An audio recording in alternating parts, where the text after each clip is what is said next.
Breaking tonight, Hillary Clinton back on the campaign trail after a health scare sidelines the candidate. And the political reporters are saying it could not come soon enough as a series of dramatic new polls show Donald Trump gaining traction across this country and in the states that matter. Welcome to the Kelly File, everyone. I'm Megyn Kelly. We are now just 54 days away from a race that, well, ending, that not long ago seemed to be Mrs. Clinton's for the taking. But the last week has produced the kind of headlines that have some Democrats, for lack of a better term, how you say, freaking out. NBC News tonight saying Clinton is back on the trail and not a moment too soon for Dems. The Hill sent out an alert late today saying polls darken for Democrats. And even the liberal website Vox called this a brutal series of polls for Mrs. Clinton. In just moments, Charles Krauthammer is here on what's happening with these numbers and why. Plus, pollster Larry Sabato is here with what he sees as the real worry for the Democrats. But first, Trace Gallagher is in our West Coast newsroom tonight with new data from the critical battleground states. Hey, Trace.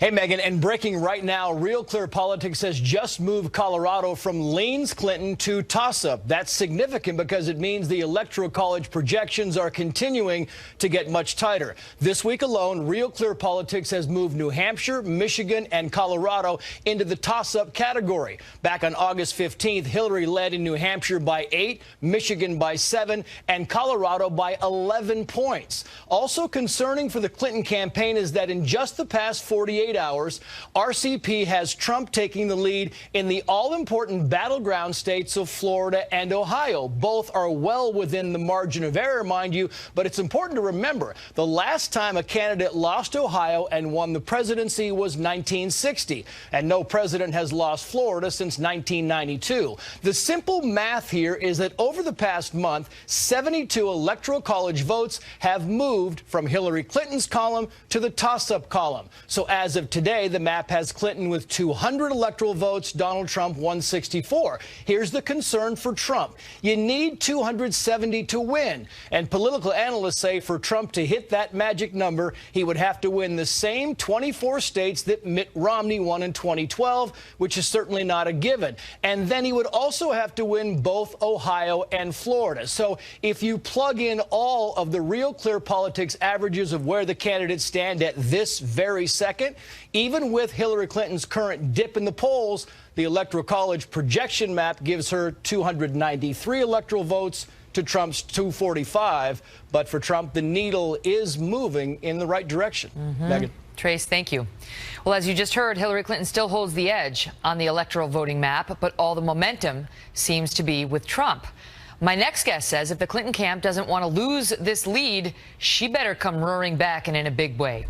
Larry Sabato joins me now, the founder and director of the University of Virginia's Center for Politics. Larry, good to see you. So when you look at that, you just the examples Trace gave, New Hampshire, Michigan, Colorado, all now moving from lean Dem into toss-up, not to mention Trump taking the lead in Florida and in Ohio. It tells me that she suffered an electoral disaster over the past 30 days. I mean, was it basket full of deplorables? Was it the health? I mean, what was it? Well, actually, I think the last week was the most damaging, and most of these new polls were conducted at the time when she had said basket of deplorables, and then you had the lie of omission about her health problem. I think it was very damaging to her.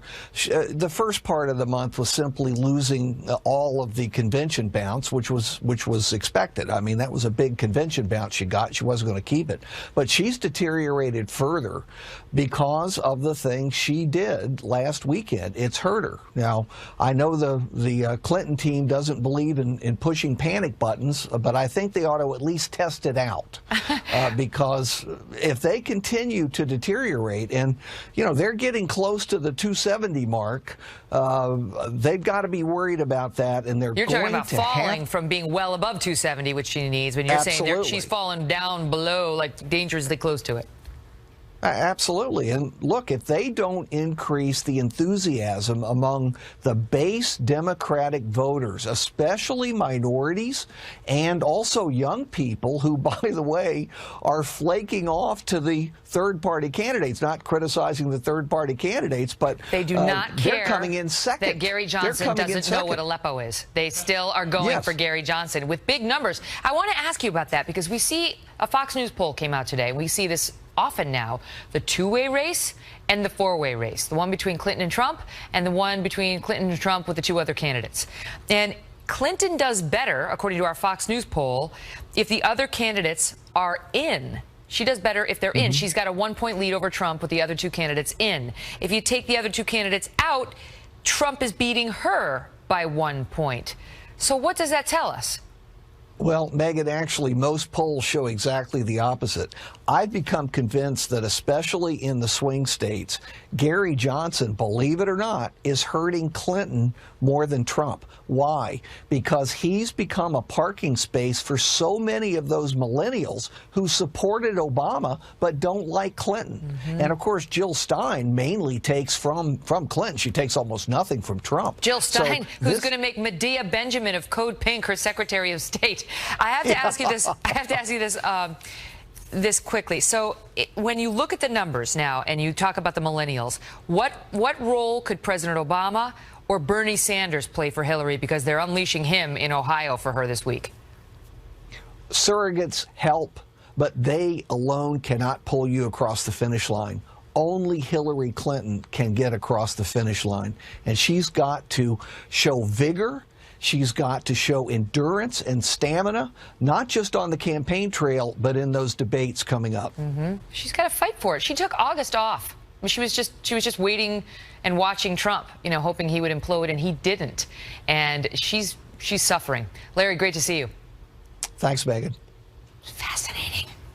Well, this poll surge is not only becoming a topic for the headline writers, it's also becoming an issue on the campaign trail, with both candidates today talking about what's going on. The polls are coming out. We're leading in so many polls, I can't tell you, I don't know where to begin.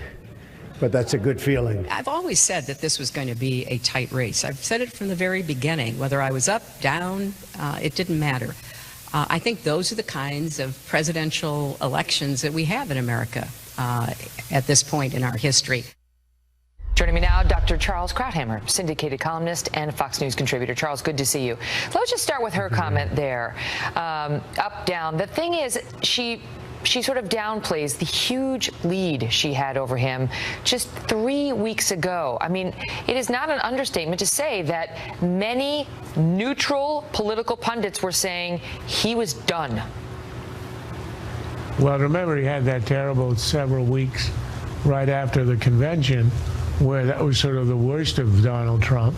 And then her campaign strategy, since she really doesn't have a positive message, you ask yourself, what's her message? What's she going to do? It's really hard to come up with an answer. I don't know that she can come up with an answer. She gave a speech today where she said, I've got 38 proposals on my website. That's about the most wooden thing any candidate could say. Right, whoever goes there. What their strategy has been is to demonize Trump. You've seen the ads where the new ad that came out, I think just this week, showing leading Republican politicians saying that Trump is unstable, unfit, etc. So it was to make him very negative and unacceptable, beneath the threshold to be president. That's the strategy. But what happened was she ran into a very effective counter strategy from his new team, Trump's new team, which was the warm and cuddly, the kinder, gentler Donald Trump. So it counteracted that image. There he was in a black church. There he was speaking about compassion for illegal immigrants with a muddy, kind of foggy message. And then you got, just a few days ago, this enormous new entitlement for child care. Here's the guy who, this is the new image. He cares about African Americans, cares about minorities, cares about immigrants, cares about mothers and women. So you run into that new Trump at the same time that she is escalating the rhetoric about the old, the bad, the bully Trump, talking about the basket of, irredeemables, deplorables who are irredeemable, anti-American, extreme, and the two images are clashing, and his strategy is working, hers is not. It's interesting because, I mean, Trump supporters have been with him from the beginning, but to those people who rejected him because they felt he was a bully or he was anti-Hispanic or anti-black or anti-women, what have you, do you think they're actually starting to be persuaded that what they saw for all those months was not real? Well, I'm as puzzled as you are by the phenomenon, and I can tell by the tone of your question. I wasn't sure it could be done, but he has shown a lot of discipline. He has not gone off script. Look, what was the worst of what happened in the bad time for him in the 3 weeks when he sank in the polls? It was his insensitivity to the Gold Star parent. That's right. The idea that this is a guy who has no empathy. The entire campaign of Trump for the last 3 weeks has been an empathy emphasis. Cares about this, he cares about that. The tone, he's not shouting. And all of that contributes to a makeover. Now, do I believe it? I don't know. Do other people believe it? It seems to be having some kind of effect. Maybe not that people are rallying to him, but those who are completely opposed to him perhaps are opening their minds, and given the fire she's been under on the honesty issue, on the transparency issue, they may be looking at the race through a different lens. Well, let me ask you this, as a psychiatrist. I've been told that a child with two bad parents will try to idealize the least bad one. They need to have one, right? So do you think this is a situation where, the mom figure is really not being, let's say, straight with us about how long she has? And I don't mean to say she's dying, but I just mean her health has clearly been one of the many issues on which she hasn't been totally forthcoming. And so it's like, I have to choose one of these people, and as she starts to look worse, he necessarily starts to look better. I would agree with that, but without the psychiatric context and overlay. I am a psychiatrist. I have a Juris Doctor, not a medical doctorate. But I don't play one on TV. Look, I think it's rather simple. You got two choices. They are the two most unpopular candidates we have seen in our lifetime.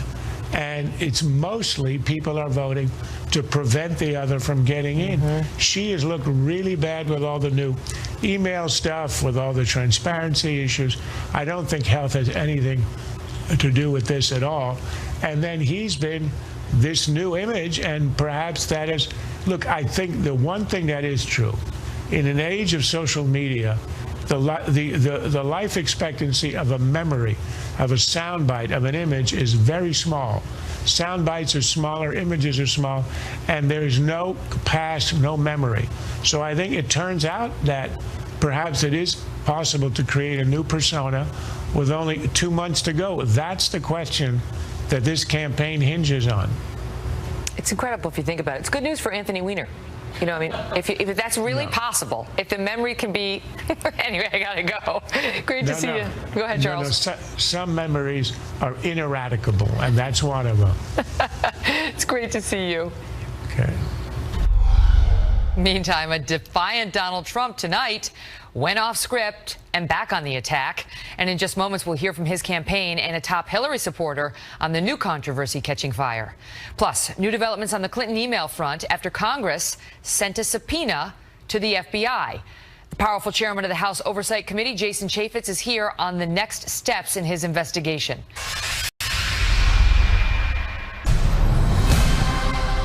Breaking tonight, the Washington Post just published an eye-opening new interview with Donald Trump, and gone was the toned-down candidate we've seen in recent speeches. First, Trump went after CNN's Anderson Cooper, saying, quote, "I don't think Anderson Cooper should be a moderator because he worked for CNN, and over the last couple of days, I've seen how he behaves. He'll be very biased, very biased." Then he issued a warning for Mrs. Clinton, saying, quote, "If she treats me with respect, I'll treat her with respect. If she doesn't, I'll reciprocate." And when asked if President Obama was born in the United States, he said, "I'll answer that question at the right time. I just don't want to answer it yet." Trace Gallagher live in Los Angeles with more on how Mr. Trump may be turning up the volume. Trace? You know, many would argue, Megyn, that Trump's rapid-fire incendiary comments throughout the primary helped him win the GOP nomination. Others, like Charles Krauthammer, say his recent surge in the polls is part and parcel of the new, more disciplined, more restrained Donald Trump. But in recent days, there are signs of the old Trump making cameo appearances. For example, on Sunday, when Hillary Clinton collapsed at a 9/11 event, Trump initially gave her a get-well wish. But last night, Trump took a shot at Clinton getting overheated. Watch. I don't know, folks. You think Hillary would be able to stand up here for an hour and do this? I don't think so. Then there was the confrontation at a church in Flint, Michigan, where Pastor Faith Green Timmons interrupted Donald Trump for attacking Hillary Clinton. Watch. Hillary failed on the economy, just like she's failed on foreign policy. Everything she touched didn't work out. Nothing. Now Hillary Clinton. Mr. Trump, I invited you here to thank us for what we've done in Flint, okay. not Okay. to give a political speech. Okay, that's good. Well, Trump responded on Fox and Friends by saying the pastor was nervous and shaking because she was planning on interrupting him the whole time. Hillary Clinton defended the pastor as a rock for her community. When hacked emails of Colin Powell showed the former Secretary of State called Trump a national disgrace, Trump shot right back on Twitter, quoting, "I was never a fan of Colin Powell after his weak understanding of weapons of mass destruction in Iraq. Equals disaster, we can do much better." And when told that Senator Harry Reid said that Trump is not slim and trim, Trump said Reid should start working out again with his rubber workout pieces, a reference to the exercise ban that Reid snapped last year, causing him to fall and break his ribs and bones in his face. Megyn. All right. Thank you, Trace. Joining me now with reaction, Trump campaign national spokesperson Katrina Pearson and Clinton supporter and DNC committee man from New York, Robert Zimmerman. Great to see you both. Good evening. Well, Harry Reid gives as good as he gets, so I think we can take him off the table. But let's talk about where Trump is, Katrina, because he's been on the straight and narrow for a few weeks, and his poll numbers are doing great. So why start ripping on Anderson Cooper, who is a very solid journalist who's not even on the air this week? He's out of town. And why start threatening to go after Hillary? And why, for the love of God, won't he just say that Barack Obama was born in the United States? Well, look, here we are 15 months later, and still there are many in the media that expect Donald Trump to be some robotic politician, and that's just not who he is. You know, he was asked to respond to Colin Powell's comments, and he did. He's not going to let the media determine what he talks about and when, and that's exactly what you're seeing here today. Mr. Trump is going to be Mr. Trump. He will respond when he feels like it. And it's just really unfortunate that Mr. Trump simply wants to focus on his policies, which is something that everyone's been saying they want to hear, but yet we keep hearing these diversionary tactics by the Clinton campaign and the media, which is CNN. But before I move on to Robert, what about the, Barack Obama being born here? Because this is what his campaign manager and his chief surrogate, Rudy Giuliani, said about that issue, because Trump had been pushing the birtherism thing, saying Barack Obama wasn't born here, he wasn't born in Hawaii. This is what they said a couple days ago. Watch. He believes President Obama was born here. I was born in Camden, by the way, New Jersey. He was born in Hawaii. Donald Trump believes now that he was born in the United States. But that issue was raised originally. That issue was raised originally. When is he going to say that this president is? I believe it. He believes it. We all believe it. But it took a long time to get it out. So why wouldn't he say it when asked tonight? Well, simply because he has said that he does not talk about that anymore. First thing is, Barack Obama is not on the ballot and not even relevant to this election cycle. That's not going to fly. Megyn, this is going to fly, Megyn, because this is completely irrelevant. This is completely irrelevant to the election cycle. It's not completely irrelevant. You have a lot of people in this country, in particular African Americans, who feel that that position was a racist position meant to delegitimize the president. I'm taking no position on this. I'm relaying to you what they've said. And his own campaign manager came out and said he has shifted his belief on this, and now when asked directly, he refuses to confirm that. Why?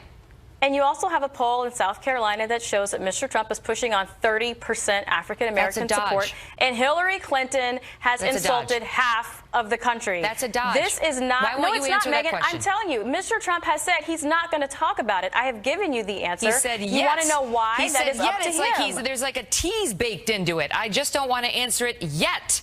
Robert, what do you think? The media is not going to force Mr. Trump to say anything he's not ready to say. The media didn't force him to come out and take a position being a birther, but he did. Something? And now we're following that came up out of because he Hillary wants to be Clinton. commander-in-chief. That came out of Hillary Clinton's campaign in 2008. That's already been established. If given the chance to question her about it, we certainly will. But right now we have you. Go ahead, Robert. Okay, let's be clear. It's not about asking Donald Trump to be robotic. It's about asking Donald Trump to have honor and decency and show respect for the truth. That's what's at issue here.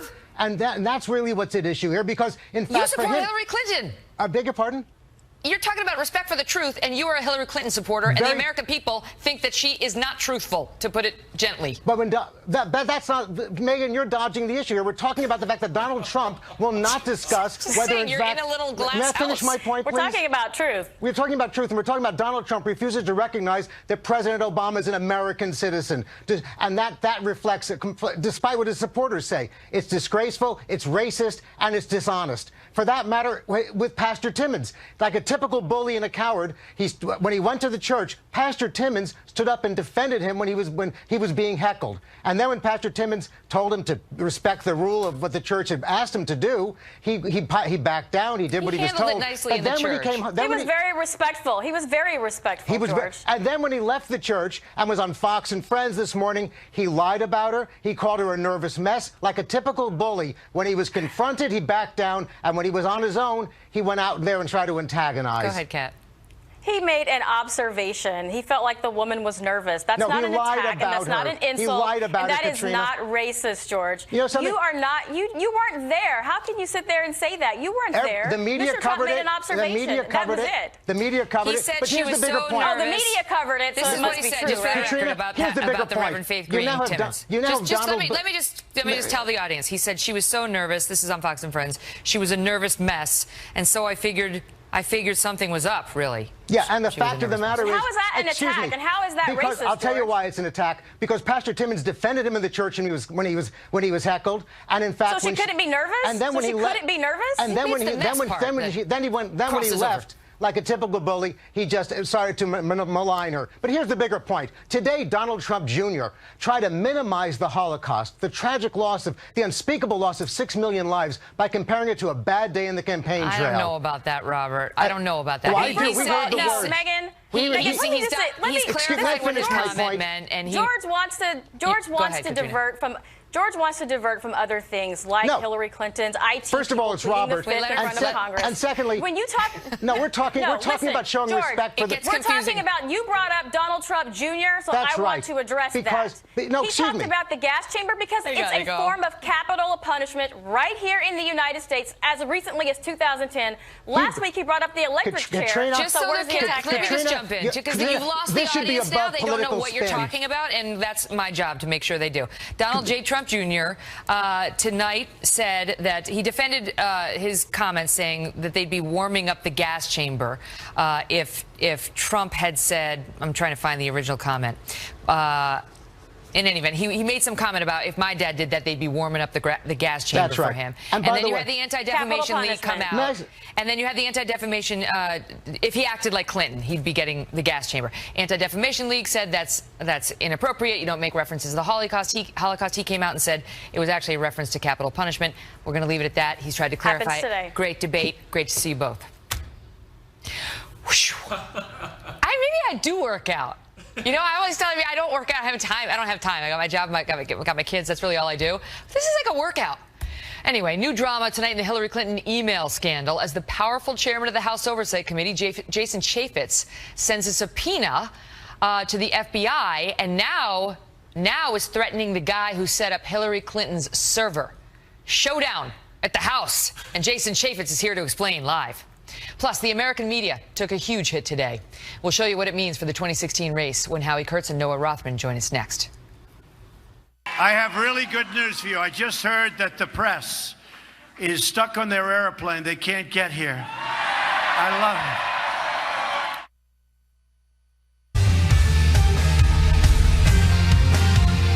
it. 54 days to go, and Americans' trust in the media has never been lower. Today, less than 1 in 3 Americans say they have some trust in mass media. But it's conservatives driving the drop, with more than half of Democrats, but only 1 in 10 Republicans, or about that, expressing trust. And who's proud of the plummet? the Republican nominee, Donald Trump. Listen. I had a lot to do with that poll. I think I had a lot to do because I've exposed the media. I really am. I'm very proud to say that I think I had a lot to do with that poll number. Moments ago in New Hampshire, Trump again showing not a ton of regard for the media, starting an event before they arrived. Watch. I have really good news for you. I just heard that the press is stuck on their airplane. They can't get here. I love it. So they're trying to get here now. They're going to be about 30 minutes late. They called us and said, could you wait? I said, absolutely not. Let's get going, right? Let's get going, New Hampshire. Joining me now, two journalists who have doggedly followed the media this election cycle. Howie Kurtz, host of Media Buzz right here on Fox, and Noah Rothman, assistant online editor of Commentary magazine. Great to see you both. So, you know, the problem is without the press, we don't get to see him. He doesn't get as much coverage. They're not there to hear what he has to say, and he can't get his word out as much, which he does like to do. But it's always fun to beat up on the media. Howie, what did you glean from these results? You know, I talked to Donald Trump tonight in an interview for Sunday's Media Buzz about this very point, and as he portrays it, the media have been so relentlessly dishonest toward him, in his view, that he's had no choice but to push back. And in effect, he thinks it's his credibility or the media's credibility. At the same time, Megyn, in this incredibly polarized campaign, Hillary Clinton is sending out fundraising letters saying there's media bias against her. So no wonder, and this is part of the reason that public confidence is dropping. We're getting it from both sides. Noah, do we know why faith in the media has dropped among conservatives? I realize Trump thinks it's because he has criticized the media relentlessly, but there are also a lot of conservatives who feel that the media fell down on the job in vetting Trump. Yeah, precisely. That has a lot to do with it. That number bottomed out among Republicans. Last year it was in the 30s, somewhere in the low 30s.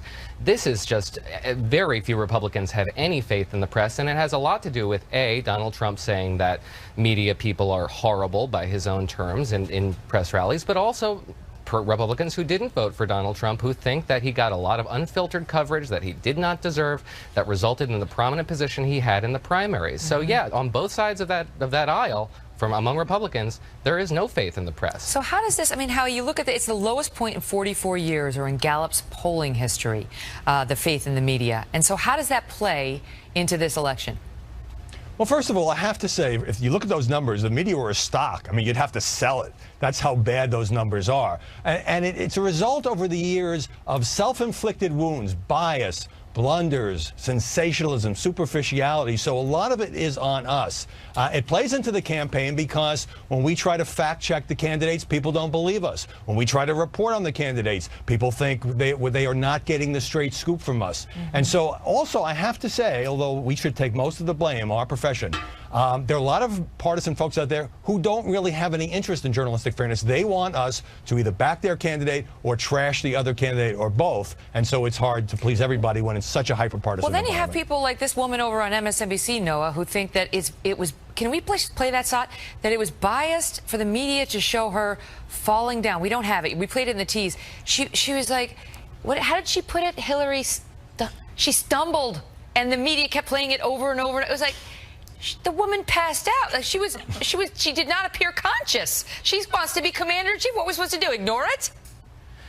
And that's what's really absurd about that whole situation is she shunned the press. She kept the media cameras away. Her pool was kept in a closed space, so they couldn't cover her. That video was surreptitiously filmed. If you had press pool on her, you might have had something that was a little more explanatory. They would have had to come out with something that made sense. Instead, it was heat stroke, then pneumonia, then chronic dehydration, and then sort of the flu, and back to pneumonia. This is all dissimulation because they kept the press at arm's length. They have nobody else to blame but themselves for this situation. No, and for keeping us in the dark and giving us different stories. Of course, we wondered, and of course, we're going to cover that. You know, I mean, the woman wants to be president. We need to know whether she's all right.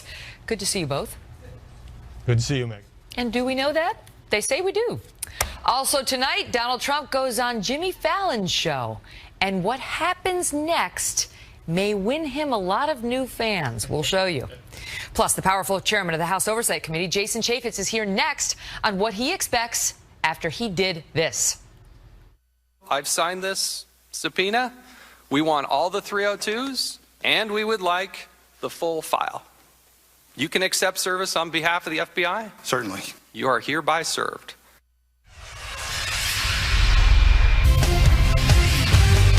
Will the FBI provide to Congress the full file with no redactions of personal identifiable information? I cannot make that commitment sitting here today. Then I'm going to issue a subpoena, and I'm going to do it right now. So let's go. I've signed this subpoena.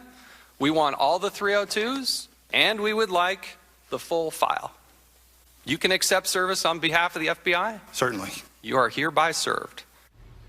That was the chairman of the House Oversight Committee serving a subpoena to the FBI in dramatic fashion on Monday as Congress looks into how the feds handled Mrs. Clinton's email investigation and whether they've been forthcoming with congressional investigators looking into it. But the story did not end there. Joining us now, live tonight, Republican Congressman Jason Chaffetz, chairman of the Oversight Committee. Great to see you, sir. Thank you for being here. Thanks for having me. So that was an attempt to get the FBI to give you an unvarnished look at the interview and the notes and who they talked to. But today you had a beef with this guy, Brian Pagliano, who set up the private server in Mrs. Clinton's New York residence, who you served a subpoena to come testify in front of you, and he blew you off. We sent him a second subpoena also to provide us the document that he supposedly got from the FBI that gave him immunity. He also blew that off. And you know what? Subpoenas are not optional in this country. You have to comply with them. Why wouldn't he want to appear before you? I don't know. That's why you give people an opportunity. That we can investigate anything at any time. It's how we do the checks and balances in this country. It's why we have the subpoena power to compel people to come before Congress. Sometimes they talk, sometimes they plead the fifth. But you've got to provide that opportunity, and I expect them to show up. Now, they say, the Democrats on the committee say, you are trying to harass him. You're trying to humiliate him. That's what his lawyers said, too, that this is only a political show, and you're trying to drag this guy before you who's already asserted that he wants to exercise his Fifth Amendment rights. No, we have a constitutional duty to also provide oversight of the executive branch. This is one of the largest security breaches in the history of the United States State Department. Classified information that could get people killed. Of course, we're going to talk to the very person who essentially pulled the trigger, used the bleach bit, and tried to destroy documents that were under subpoena. Of course, we got questions for him. Julie Roginski's here, and I want to get to her in 1 second. Hi, Julie. Hi. She's with us, Fox News contributor, Democratic analyst. Yes, go ahead. Say it loud, say it proud. That's how I feel, too. What a welcome. But before we get to you, I want to ask you whether this is going anywhere, right? Because this is, like, what is it all going to amount to? Because you're trying to talk to the people who set up the server, and you're trying to talk to the FBI. But the FBI has already issued its ruling. She's not going to be indicted. But people have to remember that when Director Comey came before the Oversight Committee, he also said he looked at nothing that Hillary Clinton said under oath. And it also looked at all the things that Congress has asked for that haven't been provided. So he wasn't looking into whether she lied to you, but you are looking into that. Yes. Julie, what say you? Well, I say, look, I understand you're exercising both your right as a congressman and your right as a partisan politician to make hay out of a political issue, but you know he's going to invoke his Fifth Amendment rights. So the whole purpose of this theater is to drag him up to the Hill. We've seen it done by both parties. It's not just limited to what you're doing. Drag him up to the Hill, make him invoke his Fifth Amendment rights. Once again, say somebody under Hillary Clinton's auspices invoke their Fifth Amendment rights, and you get applauded by the conservative base, and we all go on with our lives. And that's what this is about. I mean, look, I'm not a lawyer, but it's very obvious to me that this person is not going to testify. You know it. Your fellow members of the Oversight Committee know it, and yet you're asking him to do this purely for the political theater. The political consultant in me applauds you. But the person who pays taxes in this country says, why are you wasting taxpayer money on an outcome that you know is going to end up being what it said it's going to be? You don't actually know if they're going to do that until they actually get there. I want to hear it from him himself. He also has immunity, so I want to look at that document. It begs the question, why would he have immunity from all committees and in all circumstances? I want it. That's what I'm going to ask him. I mean, that's partly what you need to ask these witnesses. You can't just say, well, nobody's going to want to talk to us because it's going to be inconvenient, and just let it go. If you get into that game of just saying, hey, you can just blow off the Congress, you don't need to show up, nobody's going to show up. Before we go, is this hurting her? Because her numbers are falling, and it's the email scandal that we hear about day after day. Her numbers are falling not necessarily because of this. Her numbers are falling over the last several days, and you know why. She had this horrible health incident. She's been off the trail. Trump has had the field to himself. Let's see what happens after next Monday's debate and where those numbers are. But I will say to this congressman, if you heard from his lawyer tomorrow that he's going to invoke his Fifth Amendment rights, would you still beg him to testify? Would you still insist that he testify? He needs to come and testify. We'll have to leave it at that. Great to see you both. Up next, Donald Trump on Jimmy Fallon, and we have a clip. New question. Repercussions tonight as Hillary Clinton returns to the campaign trail days after a health scare at the 9/11 memorial service on Sunday. A video showed Mrs. Clinton leaving the event early and appearing to collapse as she was getting into a van. Hours later, she emerged from daughter Chelsea Clinton's apartment looking much better. How are you feeling, Secretary Clinton? Great. Can you come talk to us for just a second? Give us a little statement. It's a beautiful day in New York. Now, some are pointing to pictures of Hillary leaving the event and then hours later leaving Chelsea's apartment, saying that woman on the right was not Hillary Clinton at all. It was a body double. Brian Kilmeade is co-host of Fox and Friends and author of Thomas Jefferson and the Tripoli Pirates. I could not believe how much circulation this actually got. Oh, it's unbelievable. And you know what? Just to back everybody away from it, you have me do it. So let's go to the John Madden Telestrator, which we just saw a moment ago, where the circles used to be around football plays and quarterbacks. Now it's around buttons and suits, pantsuits. Yes, they're saying, are the conspiracy theorists, that this one woman has a different body composition. One is slimmer than the other. They're saying one has more wrinkled skin than the other. One has higher cheekbones than the other. And if there's one shot with her standing and her feet are kind of out, kind of like Ronald McDonald. Pointed out. And they say that Hillary Clinton never stands like that. The best theory is there's no Secret Service. Secret Service, as we know, cannot guard body doubles. So Secret Service not allowed to do that. That makes sense. The child runs up and says hello. Why was that child allowed to run up? Except it doesn't make any sense whatsoever, because it's absurd, because it's clearly the same person who has the same stomach and the same skin and the same everything. This is why you were not starring in Murder, She Wrote, because you would have blown the whole plot in the first 7 minutes and we have 25 minutes to fill. I agree with you. However, this did not go away, and if you see the comments underneath these stories, they build on it in a way I couldn't think of. I can feel the Twitter lighting up right now telling us that we are wrong, and you know what, us, because we're not buying into this. I'm going to add to this real quick. Scott Baio is the MVP. He tweeted out, does anyone know the Hillary Clinton impersonator that looks like her body double? Where is she? And that impersonator wrote back, goes, I'm in Los Angeles. So Scott Baio blew the lid of this. Now go find Joni, and our life will be complete. She loves Chachi. Okay, in the wake of the Hillary Clinton health scare madness, this happened at a local station, and we didn't want you to miss it.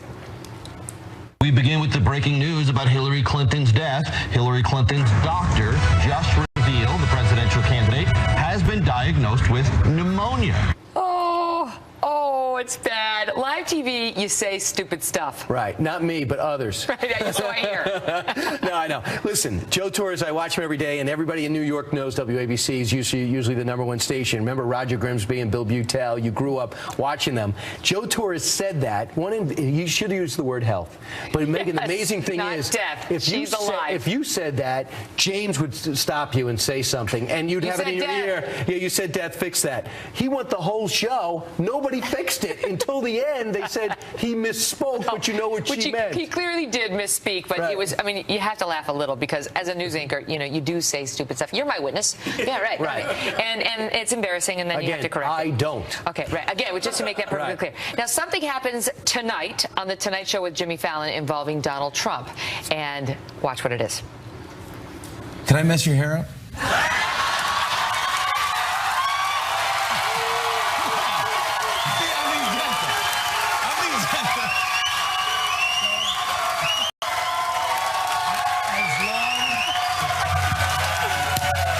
The answer is yes, but the people in New Hampshire, where I'm going to be in about an hour from now, I hope they're going to understand. You say yes? Go ahead. My hairspray.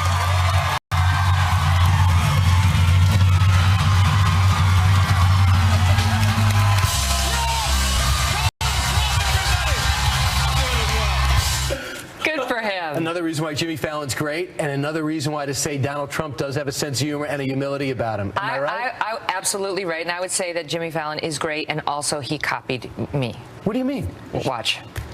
Come here. It's not that comb over. I actually comb it back. Oh, I see. There's no receding hairline there. No, well, it's not bad. It's a tiny receding. No, it's good. You know, I am getting a little bit older. Not that bad. You're a little surprised, right? I actually am. That's from 2011. Trump has a great sense of humor, and he has the ability to be self-deprecating. And if he can show more of that, he may be contrasted starkly to his opponent. Who has yet to show it, but maybe that's the October surprise, the sense of humor. That's the thing, because behind closed doors, they say she is funny. How surprised would you be? Have you heard that behind closed doors? Yeah, absolutely. How many doors are they? The Get Smart doors of 9 layers where you walk through all the way to the biosphere?